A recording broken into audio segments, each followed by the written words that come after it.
Ready start. आइए आज हम अपने विचारों को उस दिन तक ले जाएं जब हमने गणराज्य की घोषणा की थी। विराम। अपने विकास की योजनाओं के संबंध में हमने वास्तव में काफ़ी प्रगति की है। विराम। परंतु क्या हम भारत के सब नागरिकों को दरिद्रता, अभाव तथा कष्ट से मुक्त करा पाए हैं? Question mark. प्रकृति की शक्तियों को अपने अधीन करने और जनता के कल्याण के लिए उन्हें नियंत्रण में लाने की दिशा में भी हम बड़े आगे हैं। विराम।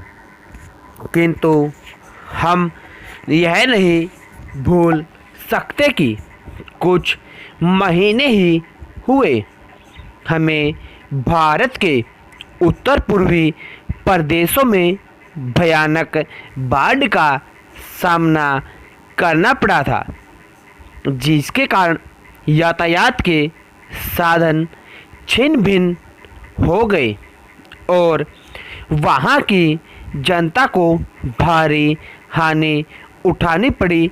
विराम।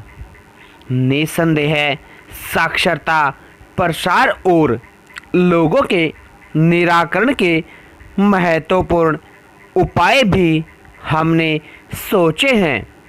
यद्यपि अभी भी देश के बहुत से भागों में निरक्षरता और बीमारी पर्याप्त मात्रा में दिखाई देती है। विराम। जन कल्याण की योजनाओं को हम बराबर आगे बढ़ाते रहेंगे, यह हमारा दृढ़ संकल्प है। विराम। इसमें संदेह नहीं किया जा सकता। विराम।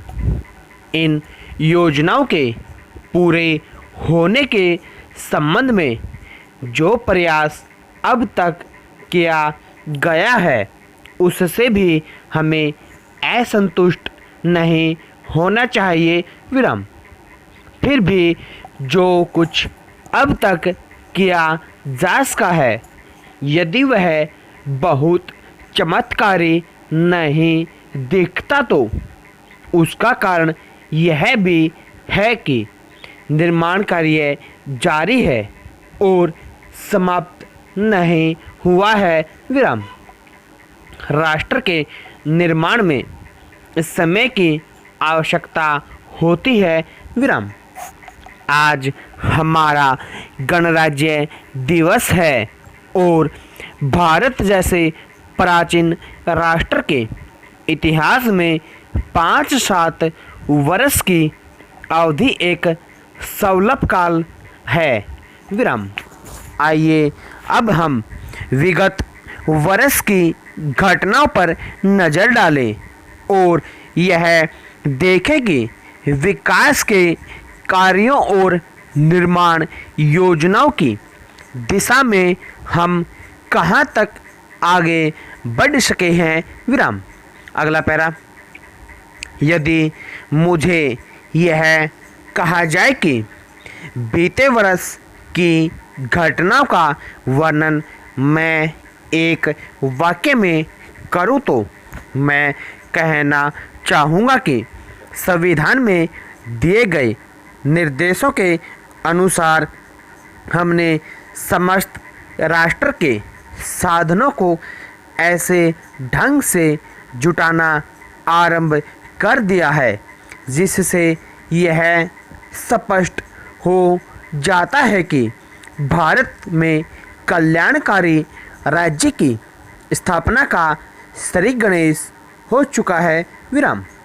पिछले वर्षों में हमने जो संकल्प और दावे किए थे अब वे मूर्तिमान होने लगे हैं। विराम। इसलिए अब यह समझना कठिन नहीं है कि राष्ट्र किधर जा रहा है और आगामी 10 या 15 वर्षों में हम किस स्थिति में होंगे विराम। महान नदी घाटी योजनाओं पर कार्य बराबर जारी है। इनमें से एक योजना भाखड़ा नंगल योजना से बहुमूल्य पानी और बिजली पंजाब, पेप्सू तथा राजस्थान के भागों को मिलने भी लग गई है विराम। दामोदर घाटी योजना से कुछ समय हुआ बिजली प्राप्त होने लगी थी और हीराकुंड, चंबल तथा दूसरी महान योजनाओं की भांति यह योजना भी यथेष्ट रूप से आगे बढ़ रही है विराम। भाखड़ा नंगल योजना का प्रथम चरण समाप्त होने से अब यह स्पष्ट है कि इन महान योजनाओं के द्वारा देश में कितने महत्वपूर्ण परिवर्तन हो जाएंगे विराम। स्टॉप।